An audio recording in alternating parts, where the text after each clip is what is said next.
Looks like Pat Fitzgerald found his guy for offensive coordinator, coming in from Alabama, Nick Sheridan, and I gotta say, I don't know if I'm entirely sold just yet.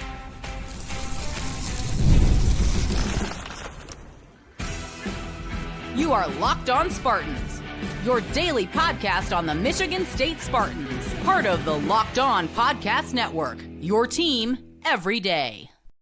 Today's episode of Locked On Spartans is brought to you by FanDuel. If you want to be right in the middle of all the action this season, visit FanDuel.com and place your NFL live bets all season long. Spartan friends, Spartan family, Locked On Spartans listeners, how on earth are we all doing in the middle of the weekend? Or if you save this episode to start your week, regardless, guys, thanks a lot for making Locked On Spartans part of your daily routine.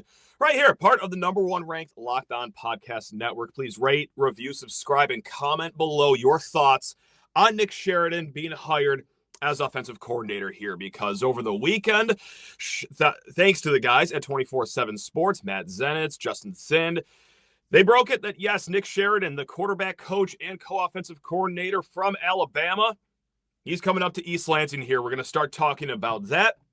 We'll get into the Michigan State Oakland basketball game just for a few minutes, and then in segments 2 and 3, former defensive end great Marcus Rush. He joins the show. We talk about Max Bullough, Pat Fitzgerald, his playing days. So great conversation with who I think is one of the most, if not the absolute most underrated Spartan here in recent history, guys. But let's talk about Nick Sheridan, because this has been the big thing the last few weeks is, okay, cool, Pat Fitzgerald, that's a fine hire. Some people love it. Some people hate it. I'm right in the middle. I'm in a very boring state of mind. I'm in the wait and see mode. See who his coaching staff is going to be.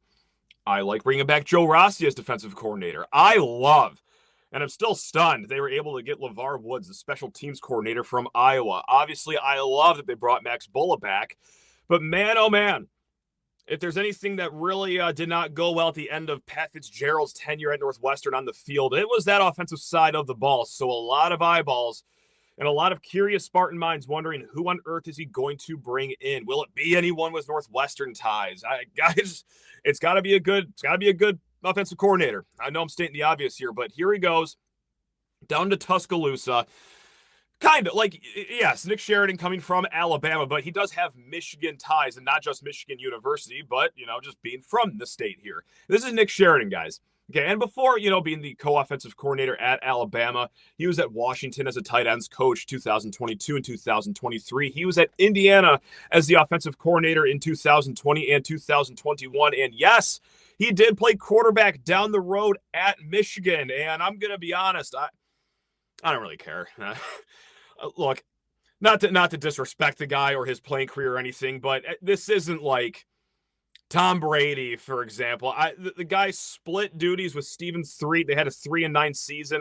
I don't know how attached he is emotionally still to Michigan and vice versa. I don't know if he's got any statues on that campus. So this is just a long way of saying, no, I don't think he's going to sabotage his whole career just to derail Michigan State University football, because he played a few years at Michigan during their unglorious years. So I think a lot of us are aligned there.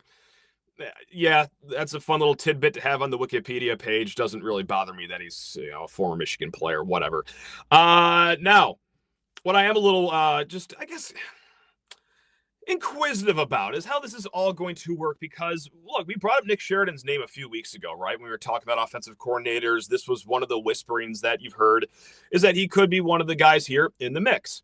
And I said that if it happens, it would be a meh reaction from me. And now that the hiring seems to be all but official, I'm not going to walk back what I said. I mean, it is like, I mean, are you a glass half full or are you a glass half empty person, right? Because if you're a glass half full person, if you want to be holly and jolly about this hire in the holiday season, well, look, first and foremost, the only way for the offense to go is up. I don't see how that's going to be argued against, but look, you want to see what he did at Alabama in 2024, last season. They were averaging 33.8 points per game. That was good for the third highest total in the SEC. And all but the quarterback and Jalen Milroe. And the kid's got some gifts, like physically, obviously. Being able to throw a forward pass, not one of his gifts. And he was still able to hang up 33 points a game in the SEC. Not bad. So with that, they were also very run heavy last year. And, well, I think it's pretty cool, too, that you could say, yeah, we snatched Alabama's co-offensive coordinator. How fun's that, right, guys? Like, that's got some cachet on it.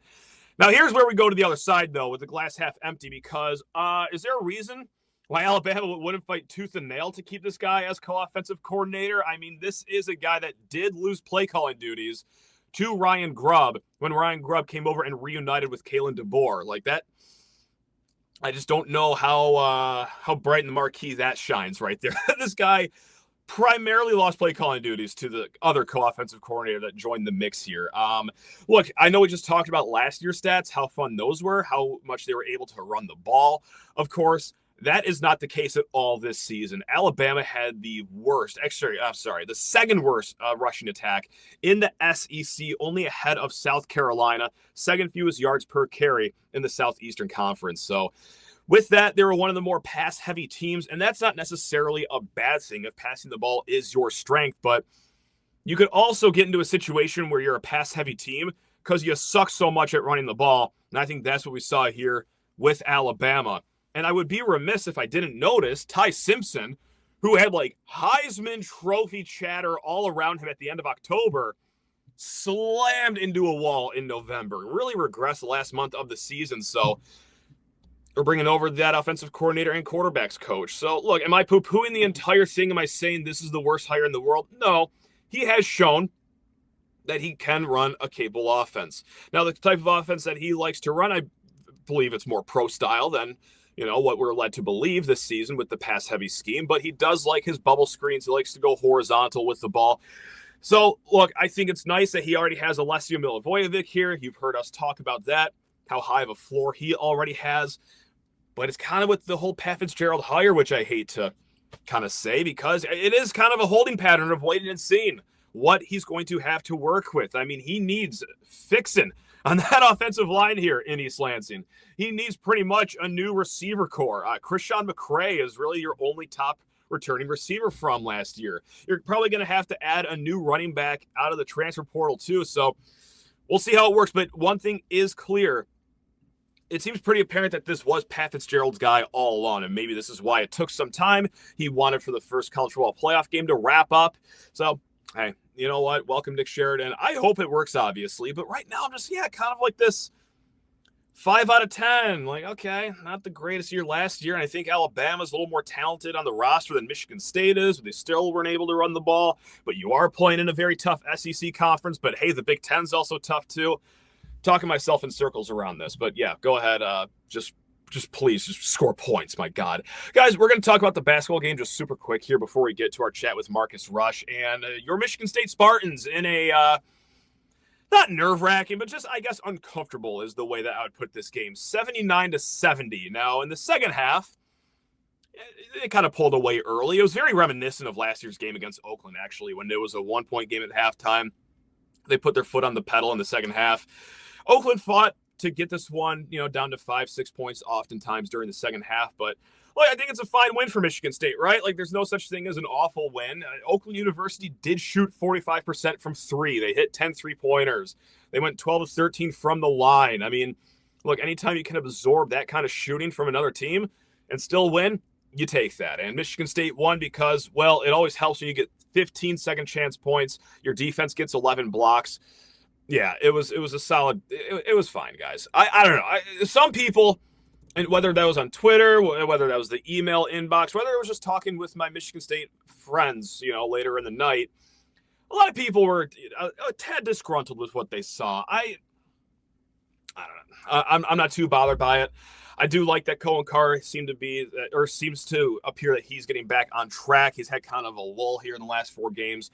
And it also kind of started with a lull, too, missing his first few jumpers. But he finishes with 22 points, 16 points in the second half, and all that with one functioning eyeball, it appeared. When they showed his face on the big screen at Little Caesars Arena, that's the reddest I've ever seen anyone's eye in my entire life. But he was attacking the rim hard in the second half. It's as if someone either told him or he just told himself, oh, that's right. I'm Cohen Carr. I'm the most athletic person that will step on this court today, and that even includes a Pistons game going on later. I'm going to impose my will and just get to the rack. So it all worked out well for him. Now, sure, there were some concerns like Jeremy Fears. His offensive lull continues for another game. Just 2 points on 1 of 6 shooting, 5 assists and 2 steals. And the double teams really bothered our bigs again.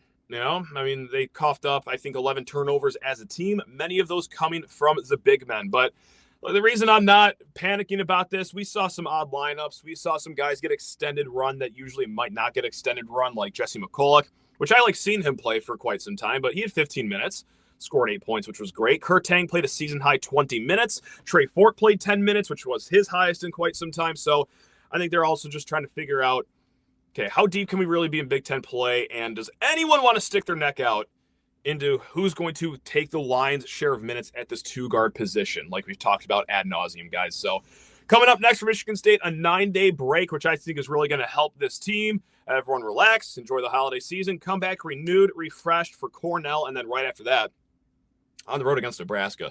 All right, guys, stay tuned to our chat with the one, the only Marcus Rush here in a hot second. But first, guys, need to talk your ears off about FanDuel Sportsbook. NFL Sundays move fast in one big play. Suddenly, everything feels different. That's what makes live betting with FanDuel so exciting. You're not just watching the game, you're reacting to it in real time. With FanDuel, you can place bets as the action unfolds, every drive, every momentum swing, every highlight moment. And live betting is the best when the game starts to shift. Like, hey, a receiver gets hot, a defense starts to tighten up, the momentum flips after a turnover, or the stupid team from across the lake can't just recover an onside kick, and now the other team that's kind of south of the lake, I'm so sick of the Bears, man. Anyway, hey, let's try to be holly and jolly to end this ad read, shouldn't we? All right, if you want to be right in the middle of the action this season, guys, visit FanDuel.com and place your NFL live bets all season long. It's FanDuel. The game moves fast, and so can you. Quite often we get asked the question, who's the most underrated Spartan of all time? And, well, quite often it's this guy as the answer. It's the one, the only Marcus Rush, because, well, when you are the record holder for most starts with 53 starts at Michigan State, 163 career tackles, 37.5 tackles for loss, 18.5 sacks, I got it. Makes sense that you would be the answer, Marcus. So, look, we'll get into Max Bullough, Pat Fitzgerald, all that other fun stuff a little bit, but let's put you on the spot. Marcus, who is the most underrated Spartan? And you don't have to be humble. Is it just you? I mean, I really don't know a whole lot of history of all the players and stuff, but okay. Being in it, I would say definitely me. I would be up there. Yeah, I would say. Put a lot of work and time and effort into it, so I'm proud of that to be part of my career. And so, yeah, I definitely put myself up there. Now, you, of course, shared the defense with a lot of great players. Now, one of them, of course, Max Bullough, coming back home to East Lansing as a linebackers coach, co-defensive coordinator. Now, look, I don't know how often you talk with Max, but I think it's telling that you're not a big tweeter. You seem like a very healthy, stable person. You stay off the internet, but 2 of your last 3 tweets have been about Max Bullough. One, taking the job at Notre Dame, and now the second one, coming back home to East Lansing. What gets you so fired up about this with Max returning? I mean, that's a pretty open-ended question for sure. I mean, Max and I, we've had quite a history. We had, obviously teammates came in, same class at Michigan State. I mean, his dad actually, Shane Bullough, he was a Hall of Famer at Moeller High School. That's the high school I went to, and I'm actually going to be inducted in the Hall of Fame at Moeller here. Hey, congrats. Nice. Yeah, early next year. So really excited about that. But yeah, Max and I have been close friends. So yes, we do stay in touch. And my last 3 tweets were about Max. So I don't really like to come out public, and everyone has their own voice, and I usually just sit back and listen to what people are saying. But there's been a lot of excitement around Michigan State. There was definitely a few years of struggling, and it was tough to be a Spartan. But, I think things are definitely turning around, and everybody's excited about it. Max is a guy that people, they know what type of coach they're going to get. They've been really running the streets of Michigan for a while now. Yeah. I mean, the Bullough name is people have been talking about that name for a long time. And, I think it's just kind of a good reset. So I think it was appropriate to tweet about Max. We're still very close today, and we talk all the time. So, congrats to him and, his family and being back in East Lansing. When did you know then that he was going to come to East Lansing? Has this been in the works for quite some time, or did you kind of learn when the rest of us did? There's some whispering. Okay. There's obviously a lot of opportunity at Michigan State. So, being a guy who bleeds green, I think it's kind of funny. And, for me, I'm not a coach, so it's fun to poke and see if there's anything of interest. Or, with Max, it was, simply like, hey, what if, or, why not? Right. So that was pretty cool. I had maybe a little bit of insight, but I think Twitter these days, people get to catch on to something very quick. And I actually found out through Twitter. Okay. Not sure if it was a conspiracy at the time. But, right. Sure enough, he gave me a thumbs up when I asked if it was the real deal. So that's excellent. Yeah. Michigan State Twitter just willing it into existence where they had no choice but to just go ahead and hire him. That's what I like to think happened. I've got another loaded question here that could probably have 1,000 different answers, but what do you think is the single biggest thing he brings to the table to Michigan State? Is it just the attitude, his leadership? Is it just what he actually brings to the coaching game? What do you think the one trait that he has that's going to turn things around here? Man, there's a lot of words that come to my mind when you think of Max. But I would say, he's always been a leader, and a leader by example. He's played at Michigan State. He's played in the NFL. He understands. He's been, it's only been 10 years since, he's played or last. Yeah. So anytime I think, a program can bring a guy in who has actual real life coaching experience, it immediately, separates. Nothing against, coaches who may not have the experience, but, he's one of those guys that he can still connect. He always will be able to connect with these athletes. He's a very personal. A lot of people don't know, just, you look at Max and he's serious about everything. He loves the ball. He's passionate. He's smart.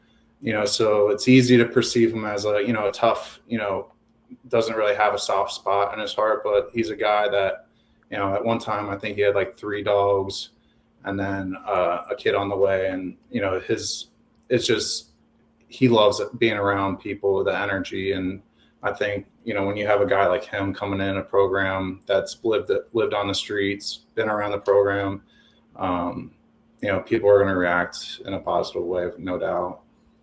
Does all this make sense that, he went right into coaching and has worked his way up the ranks in a rather quick fashion? Was this inevitable even when you were playing alongside him at Michigan State? Yeah, no doubt. He's a football guy through and through. Yeah.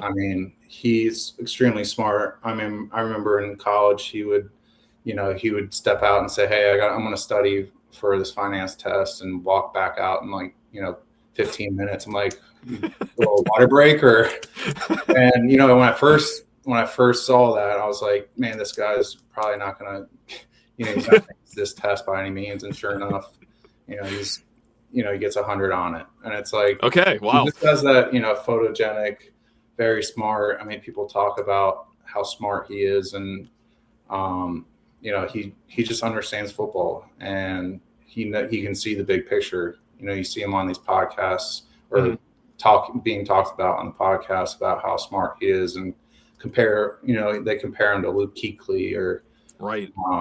Guys like that.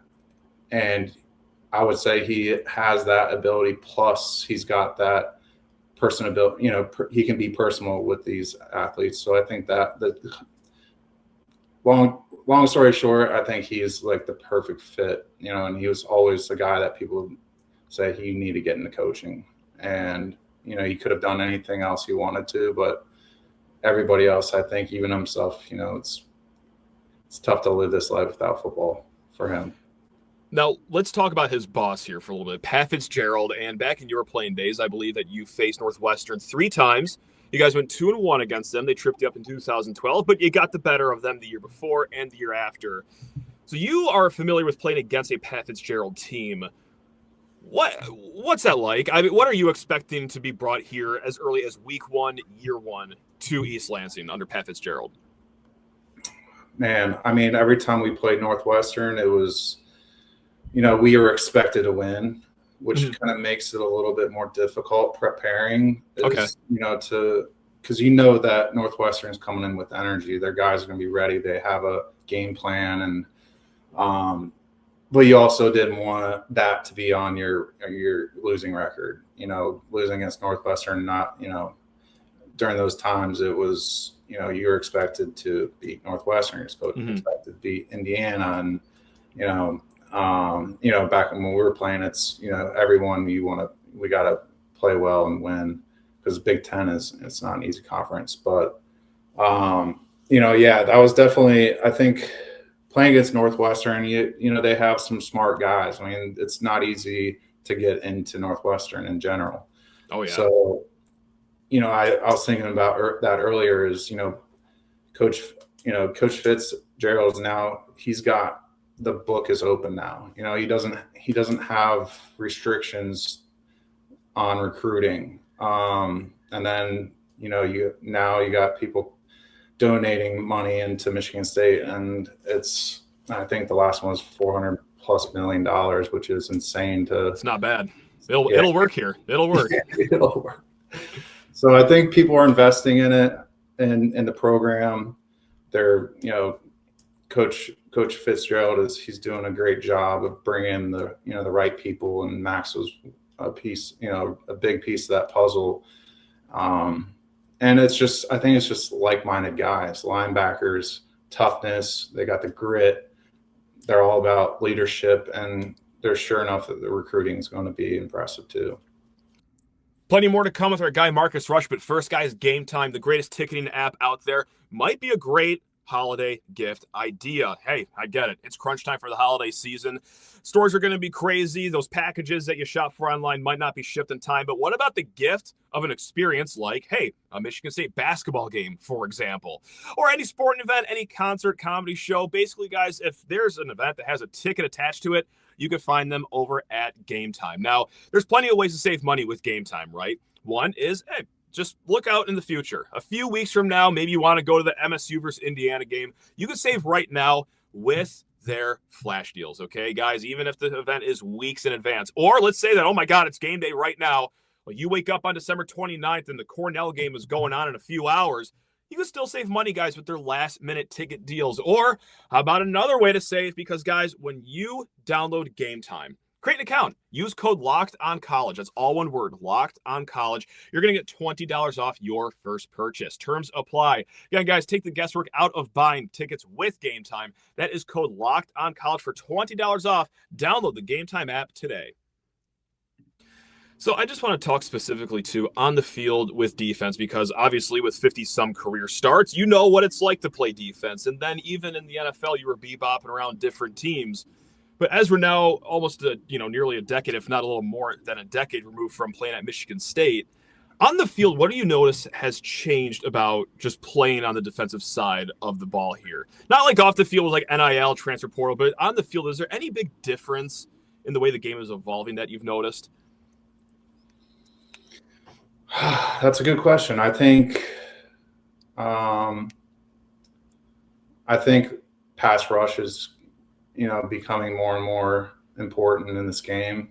Yep. You got Micah Parsons getting, $500 million or whatever it was, close to half a billion to play a defensive end, and really ultimately it's just to affect the quarterback. And so, I don't think much has changed fundamentally. I mean, okay. I think, with that being said, having to pass rush, I mean, sure, guys are going to have to really learn how to use their hands and use their speed, because it's a matter of, how quickly you can affect that quarterback. If that quarterback can't step up, it's going to be tough to get it to, the receivers, especially if you got DBs like we did back in our day playing. So I think it's really a matter of the defense playing as one unit. And that starts with the guys that they're going to bring in, the mentality that they're going to set, and playing together. And you can really, it's about chemistry, and bringing in guys that gel together and they understand what the mission is. Because that's, I mean, when it comes back to looking at what you guys were able to do in those golden years at Michigan State, there really was no bona fide MVP of the defense, it seemed like. Like, yes, the defensive ends like yourself, you guys were great. The linebacker core, awesome. The secondary, sensational. But I'll pin the question on you. If you had to single out what position group on defense shined the brightest in that golden era of Michigan State football, what would you say? Are you going to anoint yourselves as the top guys, or where are you going to go with this one? No, I mean, I'd probably go with DBs. I mean, we had guys that could go one-on-one all day, and that frees up a lot of guys to come in and blitz. And, it's kind of as a unit knowing, all right, every guy's going to be in the right place at the right time. And it might not be your play to make, but you know who's blitzing that, that down. And, the guys on the edge are going to give us some time to get to the quarterback. I mean, we had Darqueze Dennard, Trey Waynes, like those guys are all, first round draft picks. It's goes to show what type of defense we had, and Narduzzi with his defense and his aggressiveness, all, we gelled really well. Do you ever think often, like, what NIL would have been like in your era? Because you guys were obviously moving the needle here. I imagine it would be very difficult as a former player that played during such a great time at Michigan State to not have it cross your mind at least once in a while of what kind of a king's ransom you guys collectively could have held over the donors at Michigan State. Like, you guys talk about that at all? Do you think about it, or is that just such a foregone, memory? Of yeah, it was a different era. It doesn't matter. Just walk me through what that's like for you. I mean, it probably started when Michigan State renovated their locker room, and as soon as we left. So I mean, right. It's an ongoing process. I mean, not only is football evolving, but so is recruiting, and your facilities are, I mean, it's getting insane. And no, I sure it would have been great to make some money in college, but, even guys who, Connor Cooks and those guys would have, who could have probably retired after college. Yeah, I think so. Yeah. It's a little bittersweet, but, I'm always in my life, everything happens for a reason, and it wasn't my time to shine, I guess, and with the money NIL side of things. That's a good, healthy way to look at it, I think. It's probably way easier said than done to actually, kind of have to trick your brain into that, but it sounds like you got a good perspective on it, because man, when I just think about that Rose Bowl team now in this day and age of the portal, NIL, I think of how many young guys were on that team and how many guys could have left for the portal, make a lot of money, or, God, Michigan State would have to just go way deep in their pockets to, keep this roster intact. So, man, oh, man. Speaking of the Rose Bowl, Marcus, I did have to ask, because you've only been around for, what seemed like 24 incredible instant classic games. Which one crosses your mind the most, even a decade plus after? Which one do you daydream about the most back in your playing days? Probably the Cotton Bowl, to be honest. I mean, perfect. It was there's some special moments there playing in Dallas and getting my first block kick for my senior year. Yeah. So it was just kind of, and the comeback, the resilience of our defense and our team. It just kind of wrapped up, it was a beautiful ending to a Michigan State career. So I think that was really the best time. I mean, there's so many, like you said, that are very close when it comes to best games, but definitely, Cotton Bowl was incredible. That Cotton Bowl comeback, when did you realize that you guys were going to win that game? Was it all the way until the bitter end, or was it kind of like, all right, we blocked the kick, this is destiny, we are getting 7 on this drive? When did it start to materialize for you?